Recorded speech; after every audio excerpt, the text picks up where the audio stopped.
This is a very quickie show request. Probably all going to do one shot here, so lack of editing, yeah, all that good stuff. I was asked by somebody what to do with a pod pack like this if you're going to be running a ghillie suit. And it's a very logical question because a lot of guys they're looking for the summer, they're looking for the sneaky play, but they also realize that they're not going to get the one shot, one kill. They want to carry some extra ammo with them. So he was asking me, well, what do you do with your pod pack? And of course, the first answer, the first logical answer is, well, why don't you just ghillie the pod pack? But that's not always going to be a good solution for you because you might only have one pod pack, and you might not want to ghillie it out, or you might want to have something that's modular, or you might only want to take one pod pack with you to the scenario game and just wear the ghillie suit for part of the scenario game, or whatever. So this isn't going to be the best thing to do, and you could just wear the pod pack over the ghillie suit, but then you have this nice ghillie suit with a big black patch on the bottom, right on your backside. That's not going to work very well either. So here's an old school trick for you guys, and I'll try to do this relatively fast. This is a flurry style just pod pack. This is the one that's modular, has the Velcro on the back. And you'll also notice I've got the remote line back here. Let's just play into it in just a moment here.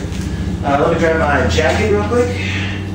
Now, if you're going to build your own out of BDUs, which is actually the recommended way to make your own ghillie suit, for this trick to work, you want to buy a jacket that's about maybe a size larger than what you really need. Now, for guys like me, that's impossible to get. They don't make them in extra Gorilla, so please forgive me.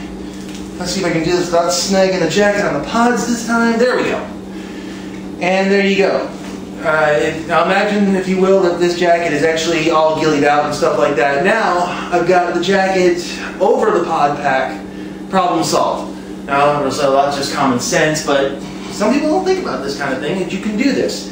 You can actually run the jacket, run it open like this, or, like I said, if you buy one that's about a size larger than you need, you can probably still close it. Plus, the pods should be right at the bottom of the jacket, so you should still be able to get your pods out nice and easy. Now, remember I was telling you guys about that remote line that's back here? This is where it comes into play. A lot of you guys who are doing the sniper role, you want to run remote for whatever reason.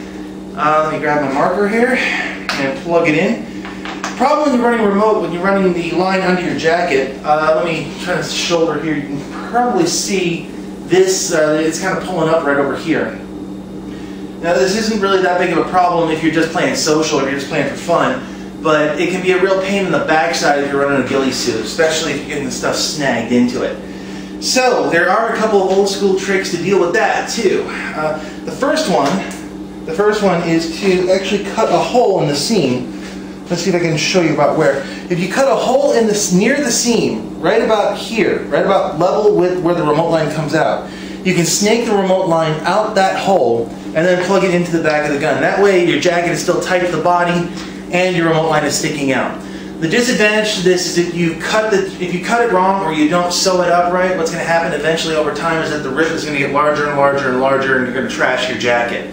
So if you don't know what you're doing, find somebody who does, or you can actually learn how to do it, because chicks digs guys that sew.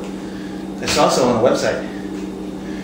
The other old school trick is to take your remote line, and it doesn't involve any cutting. We're going to actually snake it down the sleeve as such. Let's see if I can do this relatively fast. The coils are getting hung up. There we go. Let me straighten that out just a touch, and you can see the remote line is now hanging out the sleeve right here. Now let me plug this in like that, and you'll notice I now have a nice and compact way to carry the remote line right next to my body like this, and it's out of the way and the jacket is still relatively tight to the body. Work with me here, they don't make extra Gorilla jackets.